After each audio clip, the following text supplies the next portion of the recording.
کہ سارا فلسفہ اسلام کے جنگوں کا بیان کر دیا ایک میں. یہ تمہارے خلاف یہ کچھ کہہ رہے ہیں، اور واقعہ یہ ہے کہ تم جبرن ان کو مسلمان نہیں بنا رہے، جبر نہیں ان پہ کر رہے کسی قسم کا. جبرن تو تم جنگ میں نہیں کر رہے ان کی، سوائے ایک کے جہاں فتح مکے کے لیے جانا پڑا تھا کہ انہوں نے ان کو اسی طرح سے واپس بھیج دیا تھا. وہ ساری جنگیں اسی اطراف میں آ کے ہوئی ہیں، وہی حملہ آور ہوتے رہے ہیں.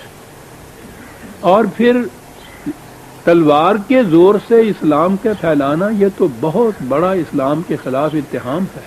لا اکراہ فی الدین، دین کے معاملے میں کوئی زبردستی.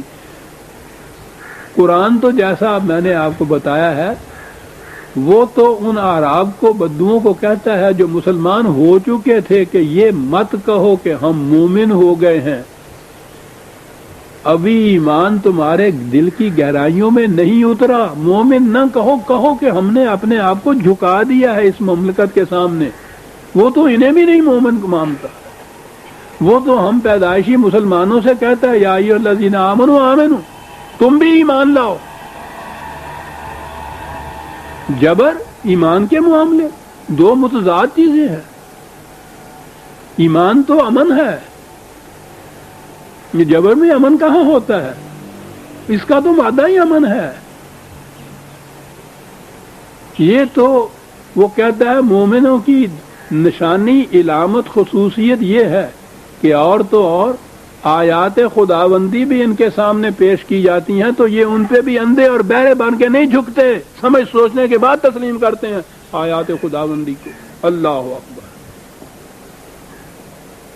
تو یہ بجور و اکراہ، شمشیر کے زور کے اوپر یہ مسلمان کرتے چلے جائیں گے، صاحب سوال ہی نہیں پیدا ہو.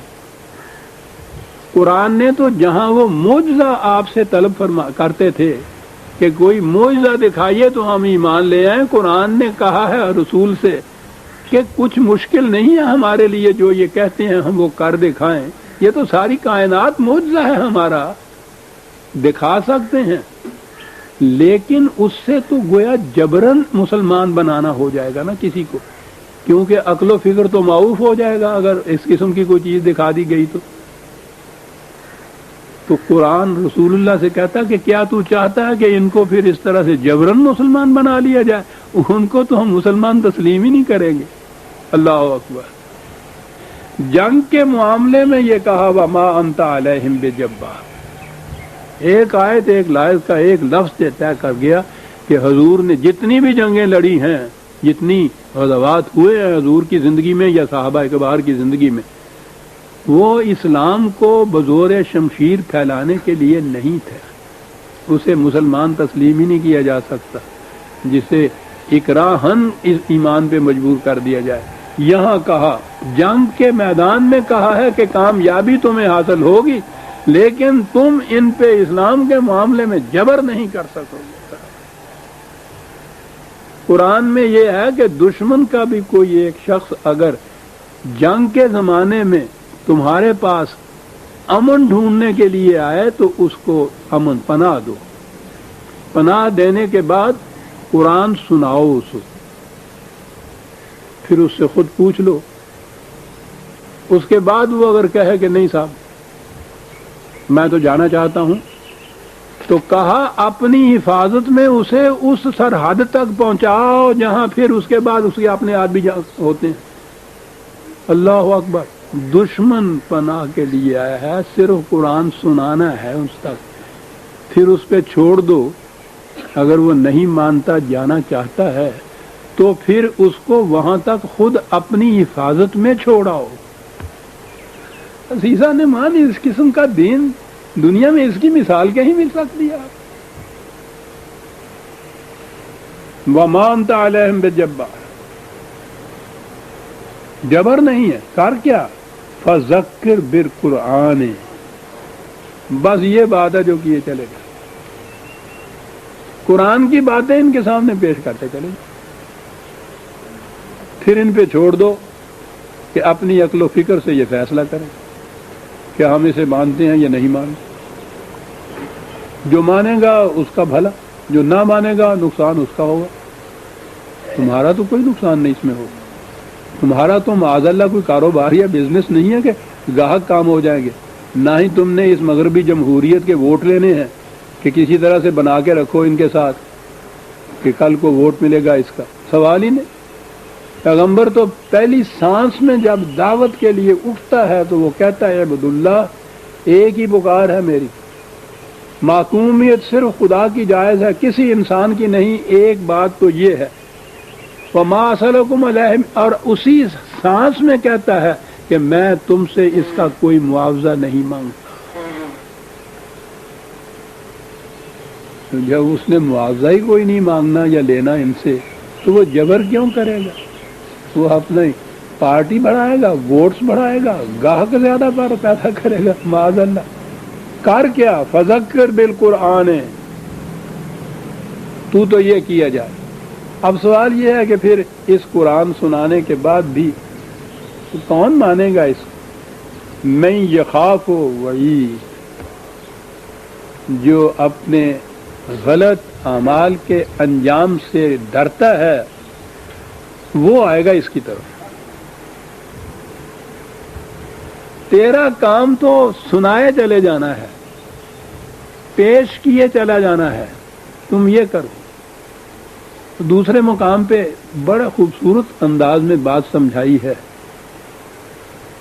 کہ تو ان مسافروں کو راستہ بتا سکتا ہے کہ یہ فلاں طرف جاتا ہے۔ تیرا کام یہ جو ہے نا، ہدایت اس کے معنی ہے کہ صحیح راستے کی طرف تو رہنمائی کر سکتا ہے کہ یہ راستہ ادھر جاتا ہے۔ تو زبردستی اس راستے پہ کسی کو چلا نہیں سکتا۔ ایک تو یہ ہے کہ کوئی چلنا ہی نہیں چاہتا، گھر میں بیٹھا ہوا کہ نہیں صاحب مجھے ضرورت ہی نہیں کہیں جانے کی۔ یہ بھی نہیں ہے کہ وہاں جا کے 4 سپاہی بھیج کے ان کو مشکیں باندھ کے اس کی اور لے آؤ صاحب کہ نہیں، ڈال دو اس کو جیپ کے اندر اور لے جاؤ جہاں ہم نے لے جانا ہے۔ سوال ہی نہیں ہے، وہ جانا ہی نہیں چاہتا۔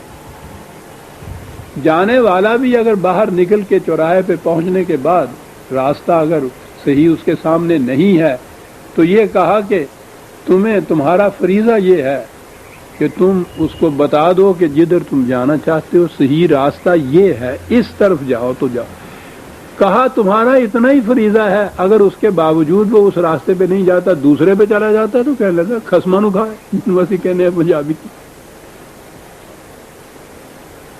یہ تمہاری ذمہ داری نہیں۔ یہاں ہمارے ہاں ہر وہ جو لمبا چوگا پہن لے وہ اپنی ذمہ داری سمجھتا ہے، خدائی فوجدار بن کے کہ یہ کرا کے چھوڑوں گا میں صاحب، کیسے نہیں کرتے۔ یہاں کینچیاں لیے پھرا کرتے تھے، اب تو پتہ نہیں کو ہے یا نہیں، بڑے بوڑھوں کو تو معلوم ہوگا نارکلی کے اندر۔ جی ہاں، وہ یہ بیچاری بچیاں اسکول کالج کی تھی جاتی تھی تو انہوں نے گتا کٹتے پھرتے ہوں آگے سن شریعت اسلامی کے لیے۔ یہ تو دل کا معاملہ ہے۔ یہ الگ بات ہے کہ آپ دل اور نگاہ کی، قلب اور دماغ کی پوری رضامندی سے قرآن کے نظام کے صحیح ہونے پر قائل ہو جائے، اس کی صداقت پر ایمان لے آئے، یقین ہو جائے، اسے تسلیم کر لیں اپنے لیے نظام زندگی، پھر اس نظام کے احکام کی اطاعت تمہارے اوپر لازم آ جائے گی۔ یہ بھی جبر نہیں ہے، کیونکہ آپ نے تو پہلے اصولاً تسلیم کر لیا نا۔ یہ جیسے کوئی شخص بھی جو پاکستان کا شہری بننے کے اوپر آمادہ ہو جاتا ہے، پھر اس کے اوپر لازم آ جاتا ہے کہ مملکت کے قوانین کی اطاعت کرے، نہ کرے تو جبراً کرائی جاتی ہے اطاعت۔ یہ جبر نہیں ہے، اس نے پہلے اطاعت قبول کر لی ہے بطیب خاطر، اپنی رضامندی سے۔ اگر وہ اس کے بعد نہیں چاہتا چھوڑ جائے، ملک کو چھوڑ نہیں جائے۔ نظام اسلامی نظام کے اندر تو اس نظام کے اندر رہنا چاہتا ہے تو اس کی اطاعت کرنی ہوگی۔ کسی وقت بھی اگر وہ یہ دیکھے کہ نہیں صاحب میں نہیں رہنا چاہتا اس میں نے نہیں پگدا ہے، چھوڑ دے۔ اقلیتیں غیر مسلم بھی تو اس مملکت میں بسیں گی نا، ان میں چلا جائے، ان کے قوانین اس کے اوپر لاگو ہو جائیں، کوئی زبردستی نہیں ہے۔ لیکن یہاں تو صاحب پوچھو نہیں زبردستی کی یہ کیفیت کہ اسلام لایا تو جا سکتا ہے، مسلمان ہوا تو جا سکتا ہے رضامندی سے، مسلمان ہونے کے بعد اسے چھوڑا نہیں جا سکتا، چھوڑو گے تو مرتد ہو گئے، مرتد کی سزا موت ہے۔ اس سے زیادہ جبر کیا ہو سکتا ہے جی؟ یعنی اس کا دل نہیں ٹھوکتا، اس کا دل نہیں مانتا اس کے لیے، ٹھیک ہے بدبخت ہے، اپنا نقصان کر رہا ہے، لیکن نہیں اسے کہنا کہ دل تمہارا مانے یا نہ مانے تمہیں تو رہنا پڑے گا، اگر تم نے اسے چھوڑا تو قتل کر دیے جاؤ گے۔ تو موت کے ڈر سے اگر پھر وہ مسلمان کی شکل میں رہے گا تو اس سے بڑا منافق کون ہوگا؟ تو آپ تو منافقوں کی ایک قوم تیار کر رہے ہیں اپنے اندر کہ دل مانتا نہیں ہے، موت کے ڈر سے وہ آپ کے ساتھ رہتے ہیں، تو جو اس قسم کے ساتھ رہنے والے ہوں گے پھر سوچئے نا وہ کیا کچھ نہیں کریں گے۔ اس لیے قرآن کریم نے جو بار بار یہ کہا ہے وَأَنْتَ عَلَيْهِمْ بِجَبَّارٍ، جبر نہیں، اکراہ نہیں، میدان جنگ میں کہا جا رہا ہے کہ جبر نہیں ہے، یہاں تو قیدی آنے ہیں، گرفتار ہوں گے، ہوئے۔ جنگ کے قیدیوں میں سے بھی کسی ایک کو زبردستی مسلمان نہیں بنایا گیا۔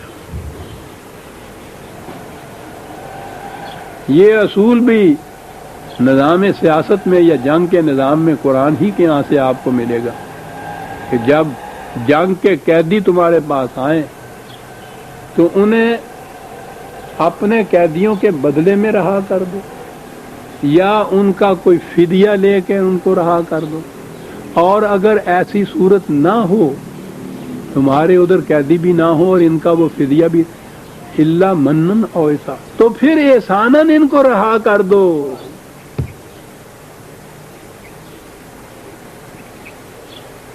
اور آپ کے ہاں کی فقہ کا جو مذہب ہے وہ یہ کہتا ہے کہ یہ ان سب کو گرفتار کرو، مردوں کو غلام بناؤ، عورتوں کو اپنے ہاں لونڈیاں بناؤ، انہیں سپاہیوں میں تقسیم کرو، بلا نکاح کے بلا تعداد کے اتنی بھی ہوں وہ ان سے جنسی تمتع کریں، پھر وہ بیچ سکتے ہیں، ان کو تحائف میں دے سکتے ہیں دوستوں کو۔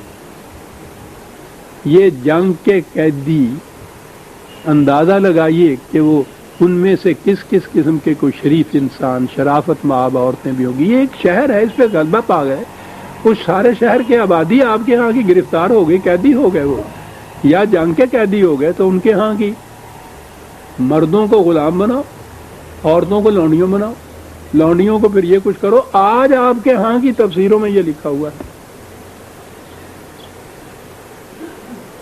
یہ یو این او جو ہے اس کے چارٹر میں جو جن میں اکثریت غیر مسلم ممالک کی ہے، انہوں نے تو ایک عرصہ ہوا اپنے چارٹر میں سلیوری کو انہوں نے ممنوع قرار دیا، غلامی کو۔ بعد میں تو انہوں نے بھی مجبور کرنا پڑا، ورنہ وہ جو ان کا چارٹر تھا اس کے اوپر حجاز کی مملکت نے دستخط نہیں کیے تھے کہ ہماری شریعت سے خلاف ہے، یہ ہمارے ہاں غلامی جائز ہے۔ اب جو ساری دنیا نے اس کے اوپر عمل کیا ہے تو کچھ عرصہ ہوا انہوں نے بھی دخل، لیکن ان کے ہاں ابھی تک وہ فقہ کا مسئلہ وہی ہے کہ جنگ کے قیدیوں کو غلام بناؤ، ان کی عورتوں کو لونڈیوں بناؤ، اور وہ قرآن کہہ رہا ہے وَمَا أَنْتَ عَلَيْهِمْ بِجَبَّارٍ، تم ان پر کسی قسم کا جبر کر نہیں سکتے۔ کرنا کیا ہے عزیزان من؟ بات تو ساری یہ ہے فَذَكِّرْ بِالْقُرْآنِ، قرآن کی بات سمجھاؤ انہیں۔ اور کتنی خود اعتمادی ہے قرآن والے خدا کو کہ قرآن کی بات اگر سمجھائی جائے اور واقعی اس نے دل کے کانوں سے سن لیا اور یہ چیز اس کی سمجھ میں آ گئی کہ غلط راستے پر چلنے کا نتیجہ کیا ہوگا، پھر وہ قرآن کو چھوڑ کے کہیں اور جا نہیں سکتا۔ وقت ہو گیا، سورہ قاف آج اختتام پر پہنچ گئی۔ آئندہ درس میں ہم اگلی سورت الذاریات لیں گے، 51 سورت۔ ربنا تقبل منا انک انت السمیع